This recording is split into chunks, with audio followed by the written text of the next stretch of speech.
काव्याने आता फोन केलेला असतो आणि त्यावर तिने असं सांगितलेलं असतं की तुम्ही तुमच्या खोलीत आणि आम्ही आमच्या खोलीत बसून आता जो प्लॅन करायचा आहे तो करायचा आहे. त्यावर इथे नंदिनी आणि जीवा म्हणत असतात की पण हे सगळं असं का करायचं आहे, याने काय होणार आहे. त्यावरच आता काव्या म्हणत असते, अगं ताई असं काय करतेस, भिंतीला सुद्धा कान असतात, मग मला असं वाटतंय की नको. मग लास्ट टाइम त्या दिवशी कसं वसवत्त्याने सगळं ऐकलं होतं आणि वसवत्त्याने सगळं ऐकल्यानंतर शेवटच्या क्षणाला तो पुरावा नष्ट झाला, म्हणून मला असं वाटतंय की आता इथे तुम्ही तिथे आणि आम्ही इथे, म्हणूनच हा सगळा काही प्लॅन आपण इथे अंमलात आणूया आणि करूयात सुद्धा. त्यावर इकडे जीवा म्हणत असतो, ठीक आहे चालेल, काहीच प्रॉब्लेम नाही, पण तुम्ही आता एका कोपऱ्यात बसा असं सांगितलेलं असतं. आणि तेव्हा दोघे जण सुद्धा म्हणजे जीवा आणि नंदिनी सुद्धा एका बाजूच्या कोपऱ्यामध्ये जाऊन बसलेले असतात. बरं ठीक आहे, मग आता प्लॅन काय करायचा अशी चौकशी होते आणि त्याचबरोबर ह्यांचं सगळ्यांचं इथे बोलणं सुरू असतं. आता वसवत्या काय म्हटली की इथे ती तुला जे काही करायचं आहे ते काहीतरी कर. मला असं वाटते ना ताई, तू एक गोष्ट लक्षात ठेव, काहीतरी क्लू इथे दिलाच असेल किंवा वसुहत्याकडून कुठला तरी पुरावा हा निसटलाच असेल असं मला तरी वाटतंय. सांग ना, तुला काय म्हणाल्या होत्या नेमक्या त्या. त्यावरच आता इकडे नंदिनी म्हणत असते, खरं सांगू का, मला त्या असं फारसं काही नव्हत्या म्हणाल्या. त्या एवढं म्हणाल्या होत्या की तुला जे काही करायचं आहे ते तू कर, आणि त्याचसोबत इथे जो दीपक आहे त्याला तर मी इथे, तो तर आता तुझ्या बाजूने कधीच बोलणार नाही. त्याचबरोबर मी कशा पद्धतीने इथे दीपकच्या मदतीने किंवा दीपकच्या साथीने इथे तुला किडनॅप केलं होतं असं ती बोलल्या होत्या. फारसं असं काही नाही, म्हणजे त्यांनी असा कुठला क्लू मागं सोडला असं तरी मला वाटत नाही. त्यावर लगेचच काव्या म्हणत असते, ताई एक मिनिट एक मिनिट, तू काय म्हणालीस आता, की त्या काय म्हणाल्या की इथे मी दीपकच्या साथीने तुला किडनॅप केलं होतं. मग मला एक गोष्ट सांग ताई, दीपकच्या साथीने म्हणजेच दीपकचा आणखी कोणीतरी साथीदार हा असूच शकतो ना. तेव्हा काव्याचं हे वाक्य सगळ्यांना शॉक लागण्यासारखं असतं. त्यावर आता सगळेजण म्हणत असतात, इथे काव्या म्हणत असते, एक मिनिट देशमुख. तेव्हा इकडे जीवा म्हणत असतो, काव्या तुम्हाला नेमकं काय म्हणायचं आहे. तर काव्या लगेचच म्हणत असते, मी आता नीट तुम्ही तिघे सुद्धा मी नीट काय बोलते त्याकडे लक्ष देऊ नये का. हे बघा, जो दीपक आहे, दीपक वेषांतर करून आला होता बरोबर. मग दीपकच्या इथे सोबत त्याने एकटीनं तर नंदिनीला किडनॅप केलं नसेल. मग नंदिनी ताईला किडनॅप करण्यासाठी त्याचा साथीदार हा नक्कीच कोणीतरी आलेला असेल. मग वेषांतर करून नक्कीच आलेला असेल, मग कोण असू शकतो. मग सगळ्यात महत्वाची गोष्ट म्हणजेच की ते वेटरच्या वेशात तर नक्कीच आले असतील ना. त्यावर इथे जीवा म्हणत असतो, म्हणजे काय म्हणायचं आहे की इथे जो दीपक आणि त्याचा साथीदार आहे तो इथे वेटरच्या वेशामध्ये आला असेल असं म्हणायचंय का तुम्हाला. त्यावर काव्या म्हणत असते, हो अगदीच तसं अगदीच तसं म्हणायचं आहे मला. त्यावर लगेचच आता इकडे दुसऱ्या बाजूला जो पार्थ आहे तो म्हणत असतो, हो अगदीच बरोबर आहे, पण वेटर हे शोधायचं कसं. असं म्हणता क्षणी आता शोधायचं कसं म्हणजे काय, आपल्या लग्नातील फोटो, त्या फोटोच्या अल्बम मध्ये नक्कीच नक्कीच आपल्याला काहीतरी क्लू मिळेल आणि नक्कीच आपल्याला काहीतरी सापडू शकतो असं आता काव्या म्हणत असते. मग लग्नाचे फोटो त्यामध्ये वेटरच्या वेशामध्ये. पण मला एक गोष्ट सांग, तुम्हाला दोघांना तर ते स्केच आपण काढून घेऊ शकतो इन्स्पेक्टर मोरेंच्या मदतीने, काय वाटतं जीवा तुम्हाला. तर लगेचच आता इकडे नंदिनी आणि जीवा म्हणत असतात, नाही आम्हाला फारसं काही नीट आठवत नाही, कारण खूप दिवस झालं पाहिजे, खूप दिवस झालं त्यामुळे फारसं काही आठवत नाही असं ते म्हणत असतात. मग ठीक आहे, आता आपण इथे अल्बम मध्ये शोधूयात असं म्हटल्यानंतर इकडे मात्र आता मंजिरीने ह्या तिघांचं सगळं बोलणं ऐकलेलं असतं की आता हे त्यांच्या लग्नातील फोटोची अल्बम जे आहे ते शोधणार आहेत. आता मंजिरीने ह्या सगळ्या गोष्टी ऐकल्याबरोबर ती धावतच वसुहत्याकडे जाते आणि वसुताईकडे गेल्यानंतर ती म्हणत असते, वसुताई तुला एक गोष्ट सांगू का, आता ती लोक काय करणार आहेत, तर इथे जो दीपकचा साथीदार आहे त्याला शोधण्यासाठी ही लोक लग्नाचा अल्बम पाहणार आहेत. काय, लग्नाचा अल्बम आणि ही लोक पाहणार आहेत, पाहू देत असं म्हटल्यानंतर आता वसुताई काय करायचं. तेवढ्यातच इकडे दुसऱ्या बाजूला ह्या लोकांनी इकडे मिथुन काकांकडून लग्नाचे अल्बम घेतलेले असतात. तर इकडे वसुताईने असं सांगितलेलं असतं की ठीक आहे ना, आता आपणच आपला जो खेळ खेळायचा आहे तो खेळूयात, आणि तो म्हणजेच की तू त्यांच्याच टीम मध्ये आपला एक माणूस पाठवूयात आणि ते कोण करणार आहे तर ते मंजिरी, म्हणजे तुला करायचं आहे हे सगळं काही. असं मंजिरीला सांगितल्यामुळे मंजिरी आता लगेचच काव्या आणि पाठच्या खोलीमध्ये जाते. खरं तर काव्या खूप हुशार असते. सुरुवातीला तिला मंजिरीवर अजिबात विश्वास ठेवासा वाटत नाही. इकडे मंजिरी आल्याबरोबरच मिथुन काकांनी दिलेलं असतं की हे घ्या, हा लग्नाचा अल्बम, हा पण तुम्हाला कशाला पाहिजे. तेवढ्यातच मंजिरी येते आणि म्हणत असते का काय झालेलं आहे, तुम्ही मला पाहून असे का रिॲक्ट होत आहे.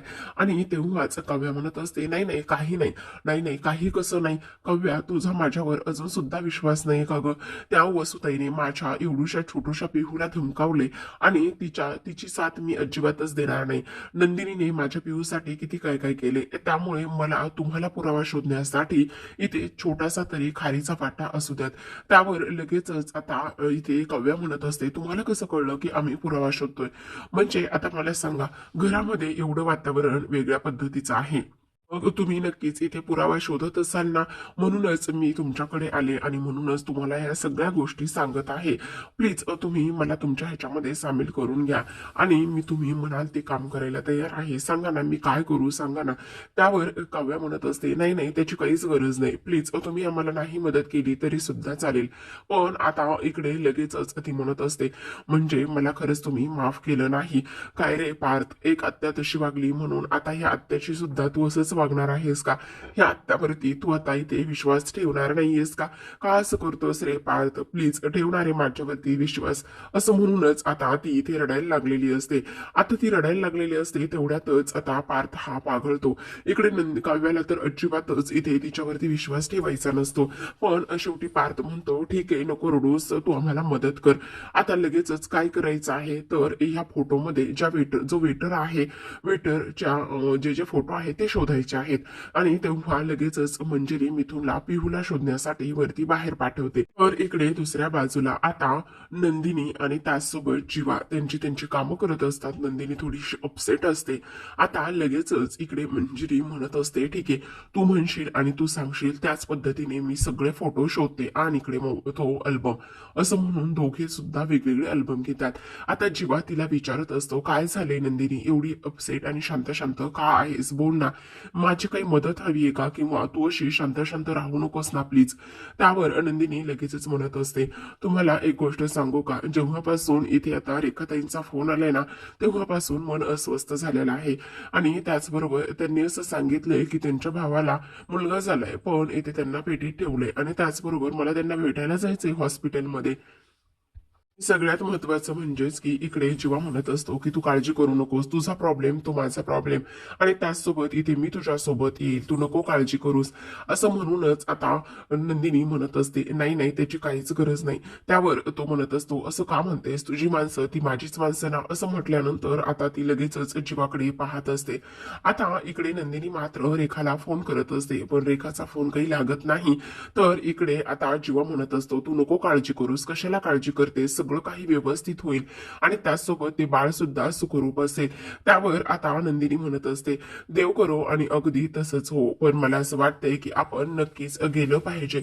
असं म्हणता क्षणी आता कसं काय करू मला कळत नाही. त्यांनी ऐन वेळेला त्यांचा फोन बंद झाला, त्या कुठल्या संकटात तर नसतील ना. त्यांनी आतापर्यंत तरी कुठे आहेत आणि हॉस्पिटलचा ऍड्रेस सुद्धा मला सांगितला नाही. त्यामुळे नंदिनी थोडीशी अपसेट झालेली असते. असं म्हणूनच आता जीवाने तिला आधार दिलेला असतो. इकडे पार्थने एक अल्बम घेतलेला असतो, त्याचसोबत दुसऱ्या बाजूला काव्याने सुद्धा एक अल्बम घेऊन फोटोची शोधाशोध सुरू केलेली असते.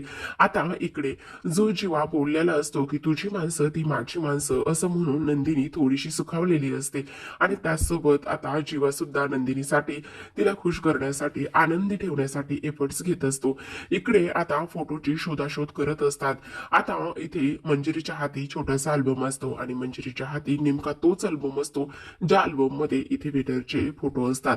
इकडे काव्या मंजिरीचं सगळं काही पाहत असते पण तिला आता पार्थ समोर जास्त काही बोलता सुद्धा येत नसतं. अगदीच तिला वेटरच्या वेशामध्ये असलेला दीपक आणि सँडीचा फोटो सापडतो, जी दोघं इथे इथे नंदिनीला व्यवस्थित गुंडाळी करून घेऊन जात होताना फोटोचे दिसतात.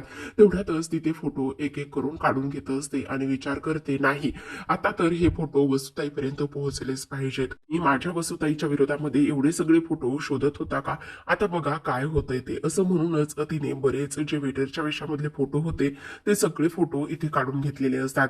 आता इकडे जीवा आणि नंदिनी जे आहेत ते गणपती बाप्पा समोर उभे राहिलेले असतात आणि इथे प्रार्थना करत असतात, आरती करत असतात, जेणेकरून इथे तिच्या बाजूचे असलेले सगळे पुरावे तिला सापडावेत आणि ती निर्दोष सिद्ध व्हावी. इथे पुन्हा एकदा मानिनीचा तिच्यावरचा असलेला विश्वास तिने सिद्ध करावा. त्याचसोबत इथे विक्रमचा जो अविश्वास आहे तो सुद्धा इथे सिद्ध करावा. तर इकडे आता दुसऱ्या बाजूला तिला जे फोटो सापडलेत ती ती हातामध्ये घेते आणि लगेचच म्हणत असते, मी आलेच पाणी पिऊन. तर इकडे नंदिनी आरती करत असताना तिला सगळं काही आठवत असतं. कशा पद्धतीने रेखाताईंचा कॉल आला तो मध्येच कटला.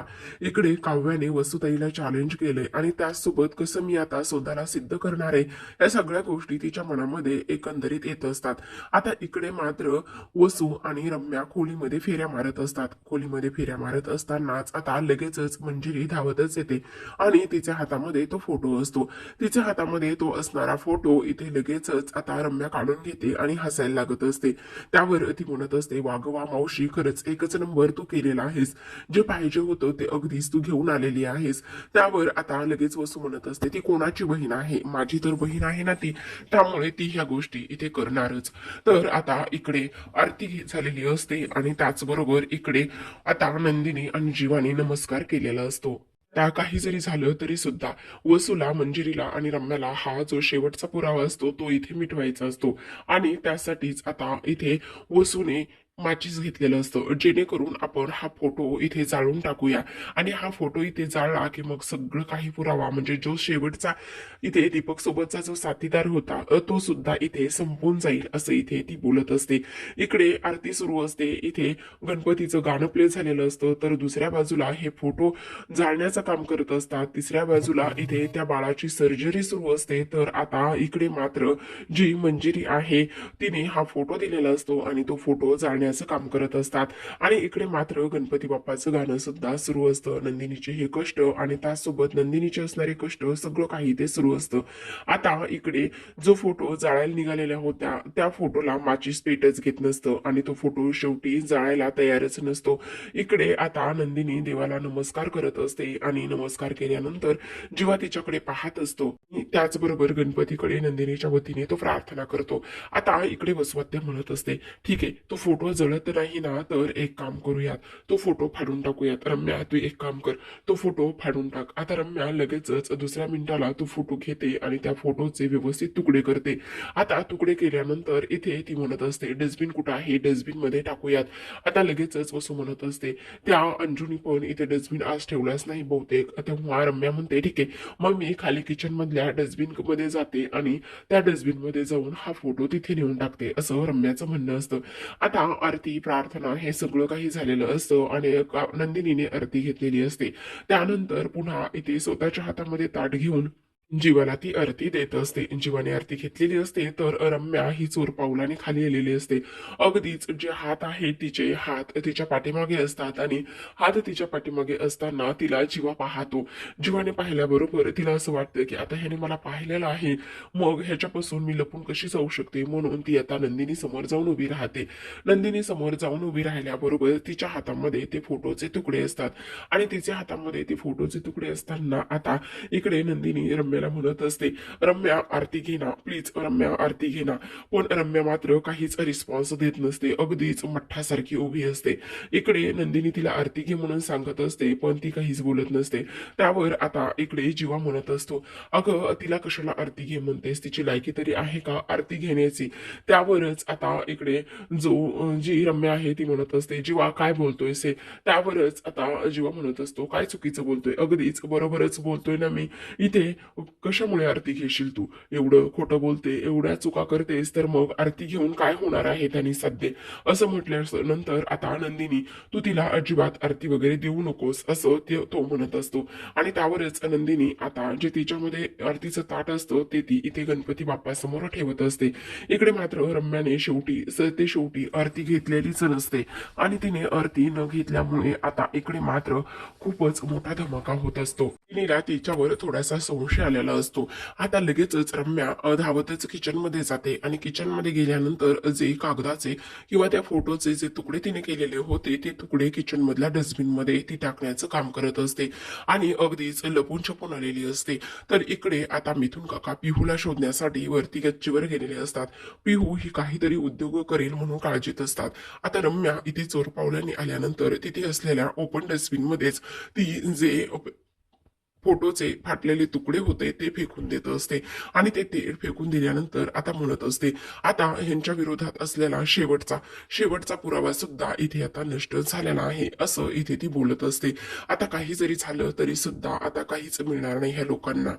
आता इकडे दुसऱ्या बाजूला बाळाची इथे सर्जरी झालेली असते. पण आता बाळाची सर्जरी झाल्यानंतर सर्जरीच्या दरम्यानमध्ये बाळाचं थोडंसं ब्लड लॉस झालेलं असतं आणि डॉक्टर येऊन सांगत असतात की काही जरी झालं तरी सुद्धा बाळाचा ब्लड ग्रुप हा B+ आहे आणि त्यामुळे आम्हाला ब्लड पटकन हवं आहे असं इथे ती बोलत असते. आता इकडे जो सँडी आहे तो म्हणत असतो डॉक्टर प्लीज काहीही करा पण प्लीज माझ्या बाळाला तुम्ही वाचवा प्लीज डॉक्टर प्लीज असं म्हणता क्षणी आता डॉक्टर म्हणत असतात हे बघा तुम्हाला रक्त द्यावं लागेल. त्यावर आता लगेचच इथे सँडीचं रक्त बाळाला मॅच होत नसतं. बहुतेक आईचं होत असेल तर इकडे मात्र त्याची आत्या म्हणजेच की रेखाताई तिचं सुद्धा ब्लड इथे त्या बाळाच्या ब्लडला मॅच होत नसतं. त्यामुळे आता डॉक्टर म्हणत असतात काही करून आम्हाला B+ ब्लड ग्रुप मिळणं आणि त्याचं रक्त मिळणं खूप जास्त गरजेचं आहे. इकडे आता रेखा म्हणत असते डॉक्टर प्लीज काही करा कितीही पैसे लागले तरी सुद्धा सांगा पण प्लीज आमच्या बाळाला वाचवा. आता इकडे डॉक्टर सांगत असतात आम्हाला इथे ब्लड मिळलं तर आम्ही लगेचच बाळावरचे उपचार इथे करू शकतो पण आता ब्लड आमच्या पण इथे ब्लड बँकेमध्ये अवेलेबल नाहीये असं डॉक्टर सांगतात. आता लगेचच सँडी डॉक्टरांसमोर नतमस्तक होतो. डॉक्टरांसमोर नतमस्तक होऊन हात जोडत असतो. तर डॉक्टर म्हणत असतात हे बघा आमच्याच्याने जेवढे प्रयत्न होते ते आम्ही प्रयत्न करू पण आता इथे ब्लड मिळणं खूप जास्त गरजेचं आहे असं म्हणून डॉक्टर निघून जातात. तर आता इकडे सँडी म्हणत असतो हे काय होऊन बसले मला माझं बाळ हवंय माझं बाळ वाचायला हवंय असं इथे तो बोलत असतो. आता इकडे रेखा म्हणत असते हे परमेश्वरा माझ्या बाळाला इथे माझ्या भावाच्या बाळाला अर्ध्या रस्त्यातूनच असं परत नेऊ नकोस रे. त्यावर सँडी म्हणत असतो ताई प्लीज तू असं का बोलतेस ग. मग ती म्हणत असते मग काय बोलू रे बाळा आता कोण देईल आपल्याला रक्त काय होणार आहे आता मला कळत नाही असं इथे ती बोलत असते आणि अक्षरशः रडायला लागलेली असते. इकडे सँडी म्हणत असतो काही जरी झालं तरी सुद्धा मला माझं बाळ हवंय म्हणूनच तो आता आईच्या म्हणजेच रेखाच्या खांद्यावर तो डोकं ठेवून रडायला लागलेला असतो. तर आता इकडे दुसऱ्या बाजूला पिहू ही धावतच गच्चीवरून खाली आलेली असते आणि तेव्हा इथे तिच्या हातामध्ये एक कप असतो. तो कप इथे खाली पडतो आणि खाली पडल्यानंतर त्या कपाचे इथे तुकडे होत असतात. आता मिथुन काका तिच्या मागे धावत धावत आलेले असतात. मिथुन काका म्हणत असतात अगं पिहू हे काय आहे आणि त्याचबरोबर असं कोणी धावतं का बघ हे आता पाहायला लागेल.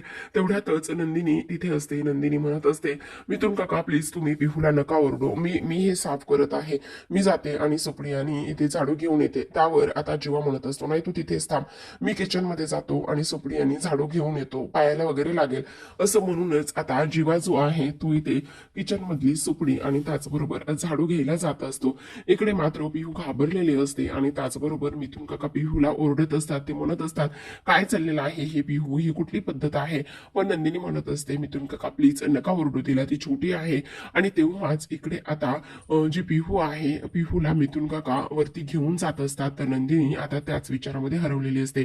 तर आता प्रेक्षकांनो तुम्हाला काय वाटतं जीवा जो आहे तो तेच इथे फुटलेल्या कपाचे तुकडे उचलेल आणि डस्टबिन मध्ये नेऊन टाकेल आणि तेव्हाच त्यांना ते इथे फोटोचे तुकडे जे रम्याने आता जस्ट काही वेळापूर्वी टाकलेले असतात ते सापडतील हो की नाही.